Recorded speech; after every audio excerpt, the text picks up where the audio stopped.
ভাই, অক্সফোর্ড প্রেসের একটা ইতিহাস বইয়ের উদ্ধৃতি দিয়ে বলছি, যার প্রথম অধ্যায় আমরা স্কুলে পড়াই। প্রথম অধ্যায়ে যীশু খ্রিস্টের উপরে, দ্বিতীয় অধ্যায় মোহাম্মদ সাল্লাল্লাহু আলাইহি ওয়াসাল্লামের উপরে।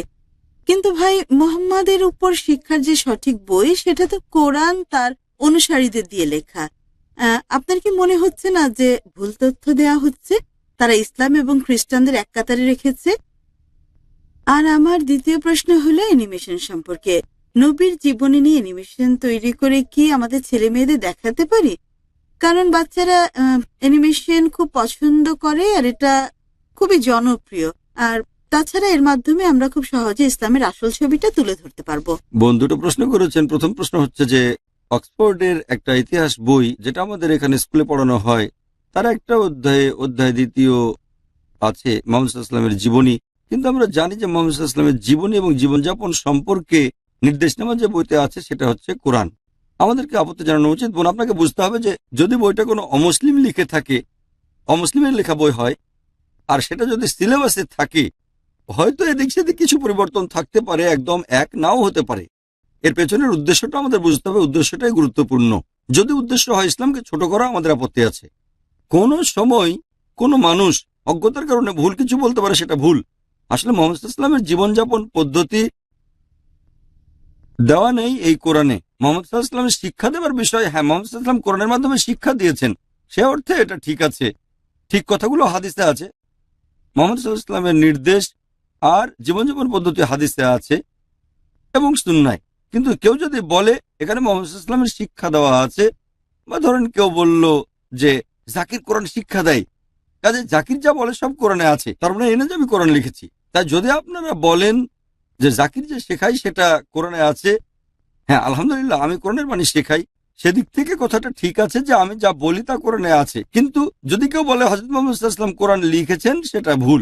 যদি কেউ বলে জাকির কোরআন লিখেছে, সেটা সম্পূর্ণই মিথ্যে। কাজেই কি বলছেন সেটা গুরুত্বপূর্ণ। আমাদের বুঝতে হবে যে অনেক অমুসলিমই জানে না ইসলামের নির্দেশ সম্পর্কে, কাজে তারা এই বিষয়ে বই লিখতে গিয়ে ভুল করে ফেলে। উদাহরণস্বরূপ, আমরা যখন আমাদের স্কুলের জন্য সিলেবাস নিই, সিবিএসইর সরকারি সিলেবাস, সেখানে আমরা দেখতে পাই যে শিক্ষকরা পড়ানোর সময় একটা বিষয়ে জোর দিয়ে বলেন, একটা সঠিক বিষয়ে জোর দিয়ে বলেন যে এটা সঠিক জিনিস, যে কোরআন আল্লাহর বাণী, আল্লাহ সুবহানাহু ওয়া তাআলার বাণী। আর মুহাম্মদ সাল্লাল্লাহু আলাইহি সাল্লাম কোরআন অনুসরণ করতেন, তিনি কোরআন প্রচার করতেন। কিন্তু তার জীবন পদ্ধতির বিষয়, সেটা হাদিসে উল্লেখ আছে। মুহাম্মদ সাল্লাল্লাহু আলাইহি সাল্লামের নাম মাত্র 5 বার উল্লেখ করা হয়েছে কোরআনে। তার স্ত্রীর নাম কোরআনে উল্লেখ নেই, তার মেয়েদের নামও কোরআনে কোথাও নেই। কাজে বুঝতে পারছি যে হ্যাঁ, আমাদের নবীর জীবন নিয়ে অনেক ধরনের কথা আছে, কিন্তু তার কথা সুন্নাহ দেয়া আছে হাদিসে।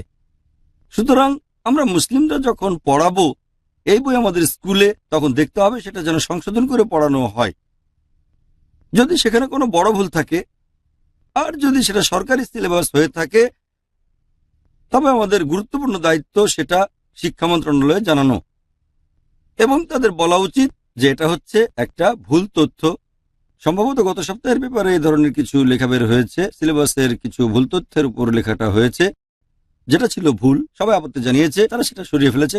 কখনো ইসলাম বিরোধীও হতে পারে, অথবা ভারতের ইতিহাসের বিরুদ্ধে। আমি যদি ভুল না করে থাকি, একটা বই উল্লেখ ছিল যে ভগৎ সিং একজন সন্ত্রাসী ছিলেন।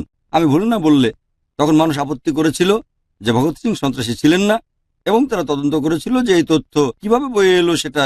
এই বইটা ছিল এনসিইআরটির একটা বই। এনসিইআরটি হচ্ছে ন্যাশনাল কারিকুলাম, যেটা সরকার অনুমোদিত। যদিও বইটি সরকার অনুসন্ধানের জন্য পাঠিয়েছে, যদি সামান্য কিছু ভুল থাকে বা ছোট ভুল হয়, অসাবধানতার জন্য আমরা সেটা মেনে নেব। কিন্তু যদি বড় ভুল হয়, সেটা সংশোধন চেয়ে মন্ত্রণালয়ে কথা বলা উচিত। তবে ছোট যে ভুলগুলো আছে, আমরা যারা মুসলিম স্কুলে বাচ্চাদের পড়াই, সেটা সংশোধন করে নেব, আর এটা শিক্ষকদের নজরেও আনা উচিত। তাহলে তারাও পড়ানোর সময় সে ব্যাপারে সতর্ক থাকবেন। আপনার দ্বিতীয় প্রশ্নের বিষয়ে বলছি যে অ্যানিমেশন বাচ্চাদের খুব পছন্দ, অ্যানিমেশন দেখাতে পারে কিনা। আসলে অ্যানিমেশন বিষয়টা কি? এটা ছবির রং করার মতোই।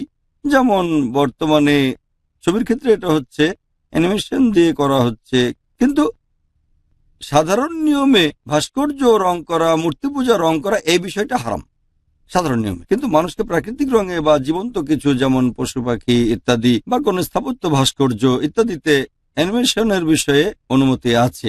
তবে যদি বাচ্চাদের জন্য কোনো অ্যানিমেশন করা হয়, হাদিসে আছে মুহাম্মদ সাল্লাল্লাহু আলাইহি ওয়াসাল্লাম বাচ্চাদের পুতুল নিয়ে খেলার অনুমতি দিয়েছেন। আর হাদিসে আছে সহিহ বুখারী, আবু দাউদ, নবী বলেছেন যে বাচ্চাদের জন্য পুতুলের অনুমতি আছে। এমনকি মায়েদের জন্য বিখ্যাত বিশেষজ্ঞদের ফতোয়া আছে যে বাচ্চাদের ভালো শিক্ষা দেবার ক্ষেত্রে মায়েদের এবং শিক্ষকদের অনুমতি আছে যে তারা এগুলো ব্যবহার করতে পারবে বাচ্চাদের ভালো শিক্ষা দেওয়ার জন্য। এক্ষেত্রে যেহেতু অ্যানিমেশন সম্পর্কে হাদিসে কিছু বলার নেই, আছে পুতুল আর ছবি সম্পর্কে, সেভাবে যদি আমরা ভাবি তাহলে আমি বলবো যে অ্যানিমেশনের মাধ্যমে যদি বাচ্চাদের আল্লাহ সুবহানাহু ওয়া তাআলা সম্পর্কে সবকিছু সহজে বোঝানো যায়, যদি সেটা খারাপ অ্যানিমেশন না হয়, ভুল কিছু তাদের না শেখায়, এমন অনেক অ্যানিমেশন আছে যাতে অশিক্ষা নেই, যেমন টম অ্যান্ড জেরি খারাপ না। মানুষ এসে আমাকে বলে যে না আমার বাচ্চা শুধু টম অ্যান্ড জেরি দেখে। আমি বলি আচ্ছা টম অ্যান্ড জেরিতে খারাপ কি আছে? যেটা খারাপ তাহলে এতে কিছু বিষয় আছে, যেমন তার মেয়ে বন্ধু আছে আর সে তাকে ঠকায়, তাহলে পরোক্ষভাবে বাচ্চারা আসলে এখানে শিখছে যে আমাদের ঠকানো উচিত, মেয়ে বন্ধু থাকা উচিত। জানেন বেশিরভাগ কার্টুনে, শতকরা 100টা বলছি না, তারা কিন্তু শেখাচ্ছে ইসলামের বিপক্ষে কোনটা, সরাসরি না, তারা সন্ত্রাস নিয়ে কথা বলছে, দেখিয়ে দিচ্ছে অনইসলামিক কোনগুলো। কিছু কিছু কারণ আছে যেগুলো দেখতে খুব ভালো লাগে। হ্যাঁ, অনেক কিছুই ভুল, কিন্তু এই টম অ্যান্ড জেরি এই সমস্ত কার্টুন, এখানে ভাষাও একটা ব্যাপার। তাহলে আমরা ইসলামিক কার্টুন অ্যানিমেশন করতে পারি। আমাদের অনেক আছে মাশাআল্লাহ যেগুলো আরব থেকে বিনামূল্যে দেওয়া হয়, যেগুলোতে ইসলামিক বার্তা আছে আর যেগুলো আল্লাহ সুবহানাহু ওয়া তাআলা সম্পর্কে মানুষকে জানায়, সেগুলোর অনুমতি আছে বোন। আশা করি উত্তরটা পেয়েছেন। ولقد عهدنا إلى آدم من قبل فنسي ولم نجد له عزما وإذ قلنا للملائكة اسجدوا لآدم فسجدوا إلا إبليس أبى فقلنا يا آدم إن هذا عدو لك ولزوجك فلا يخرجنكما من الجنة فتشقى إن لك ألا تجوع فيها ولا تعرى وأنك لا تظمأ فيها ولا تضحى فوسوس إليه الشيطان قال يا آدم هل أدلك على شجرة الخلد وملك لا يبلى